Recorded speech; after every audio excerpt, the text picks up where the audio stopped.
Joining us now on the B4 Alternative is Walton Goggins from The Shield and the new one Justified on FX. Two hit shows. Yes, two very big and popular shows. Thank you very much, fellas, for inviting me. It's nice to be here. It's really cool that we were actually able to get you to do an interview with us.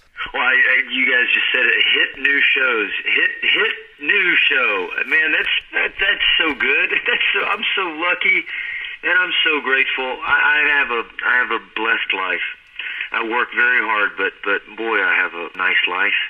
It's nice to hear that kind of repeated. Oh yeah, I am absolutely loving Justified. You guys all did such a great job with that show. I'm blown away by it. I really am. Thank you very much. My participation early on was limited because of work. I was doing a movie after the pilot, and so I could only kind of come in for around 24 hours and just pop off a scene kind of here or there, a couple of scenes an episode.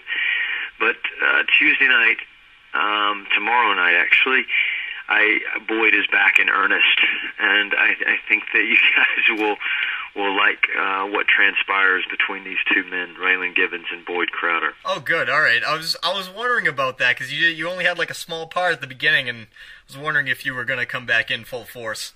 Yes, it is full force, and we've worked it out so that Boyd is going to be around for a long time. So it's my new show. It's me and Tim, so it's good. Ah, this is going to be good then. Now, the movie project you had to take a break to work on, was that the new Predators movie? Yeah, yep. Nice. Yes, the new Predators for Robert Rodriguez executive producing. Yeah, it's quite the film, man. We had like the absolute best time. It was directed by a person I've been a fan of for a long time, a director by the name of Nimrod Antal, and it picks up basically where the original left off, and it kind of usurps all the other Predator movies that came after the original, and it's a blockbuster independent style.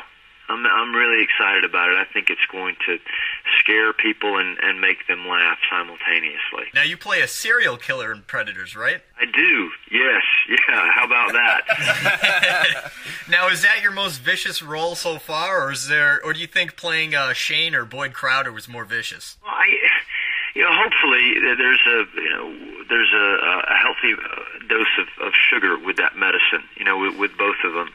And, they can be vicious at times for sure, but there's a lot about them both that make people want to be around them, and enjoy watching them. And I think Walter Stans is the same.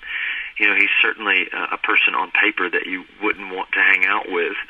But by the end of the movie, hopefully you're not just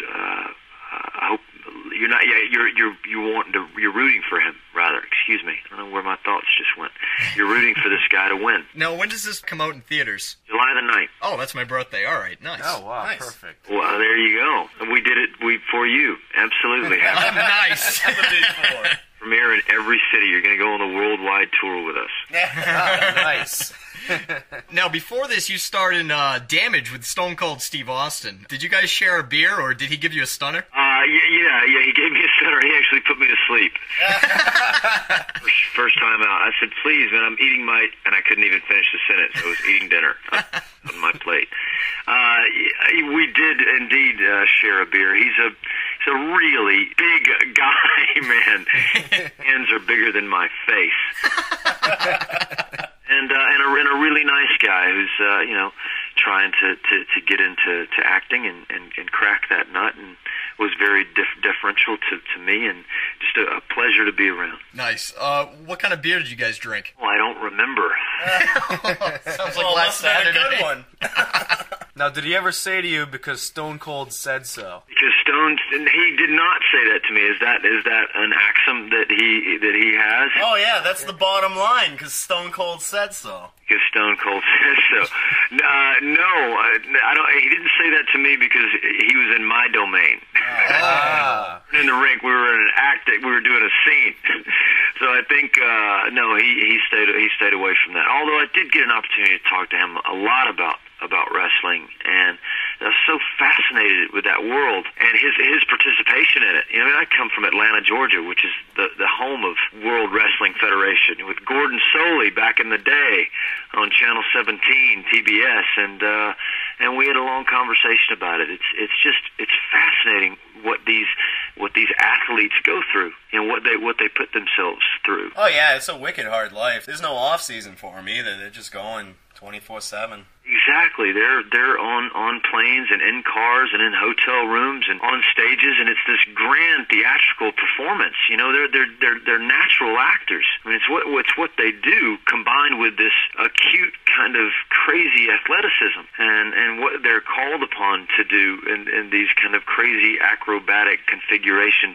It's fun to watch. Now, going back to Justified, because of your schedule and Timothy's schedule, how fast did you guys have to film that first season? No, you can only go so fast, and our shooting days were very similar to the Shield's in the sense that we would shoot an episode in 7 days, and so it takes about 5.5 months, something like that, from start to finish. What's been the funniest thing that's happened, like, behind the scenes while you guys were filming? The funniest thing to happen behind the scenes while we were filming, God, you know, I'd have to think about that. There's not one thing that really stands out, other than we talked about, I think the ongoing kind of set joke was we were going to mimic CSI in the sense that CSI has CSI Miami, CSI, we were going to do Justified, Little Rock, Arkansas, Dade County, Florida. Now, what about the funniest thing that happened behind the scenes of the Shield? They're countless, you know. I think probably one of the most extraordinary experiences was filming on the U.S.-Mexican border in Tijuana, which is the busiest border crossing in the world. And I think it was the first time in the history of that border that they allowed a film crew to shut down one lane. Mind you, they shut down one lane. I think there are 12 lanes. And so we were, you know, doing this scene. We were essentially kidnapping someone, bringing them back across the border. Oh yeah, I remember that episode. Season 2. With this live traffic all around us, and cops actually running, you know, immigration officers actually running down the lanes beside us, popping someone for smuggling dope joint. So it was pretty wild and woolly on the Shield. We didn't have a lot of police officers running interference. You know, it was we had enough, but we just let it fly. Well, that's what was awesome about the Shield, because it seemed like it was so realistic. Like, you actually had real stuff going on in the background. It wasn't all set up. Yes, absolutely. I think that it was important for all of us to get it right and to photograph Los Angeles in a way that it hadn't been photographed in a while. You know, that was really the ninth character in our story. This city is wild at times. So yeah, I agree with you. Now, we had a couple of our listeners ask some questions that they wanted to know. One of them was, what did you think of the ending that was chosen for Shane in the Shield? Did you think it was the coward's way out? No, I didn't think it was the coward's way out. I think it took an extraordinary amount of self-reflection and sacrifice on the part of a human being to make that decision for himself and his family.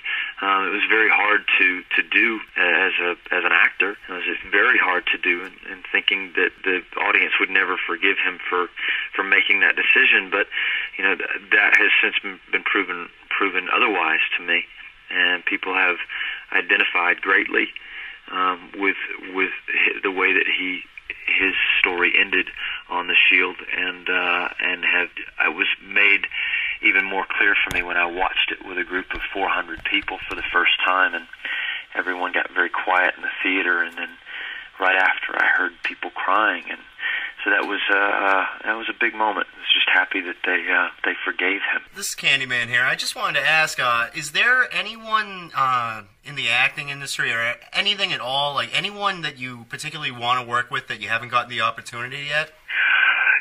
You know, you just throw a rock in the water and you'll hit somebody, I'm sure. I mean, there's so many people that I want to work with. One of my heroes that I haven't had the opportunity, two two left from the pinnacle of people that I'd want to work with. It's Tommy Lee Jones and Ed Harris. And I've gotten to meet Ed and had some nice conversations with him, but I've never gotten to work with either one of those men, and that's somebody I'd definitely like to work with. Geez, the three could put together a vicious movie. I would, man, from your mouth to the studio's ear, buddy, would be fantastic. No Country for Old Men 2. There are a lot of, I watched this movie last night called Revanche, and I think it was this Austrian or German foreign film that was nominated for an Academy Award. I think it was last year or the year before. And this filmmaker is just extraordinary. And these actors that most of us have never heard of just do extraordinary work. I'd love to work with every single person in that film. So there are so many actors and so many artists out there that are doing exciting work that it just seems like there's not enough years in a life to get to work with all the people I'd want to work with. Now, speaking of awards, you've won a bunch of awards for directing in festivals as well. It's been good. Yeah, we've had my partner and I have made 4 films now, and we've been successful in the sense that we've been able to create the movies that we've wanted to create, and I'm proud of each and every one of them. What was it like working with Rob Zombie? He's a mad artist, man. Watching him on stage, one has an impression of what he might be like in person, and I thought that he would speak in a way that would scare the out of me. He just, as soon as I walked up to him, he was like, "Hi, I'm Rob. Nice to meet you." I said, "Wait a second. Have a worshiper on stage? Come on." He's a great guy and a really, really talented filmmaker. Now, what are some of your favorite roles that you've had throughout your career? A bunch of them, man. From The Apostle to with Duvall to Shanghai Noon to everything in between.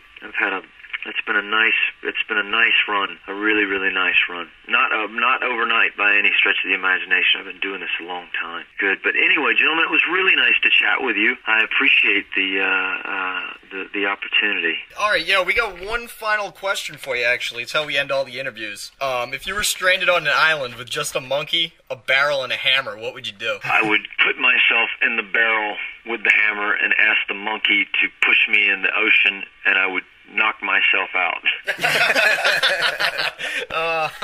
Nice to chat with you, fellas. All right. Hey, thanks for talking to us.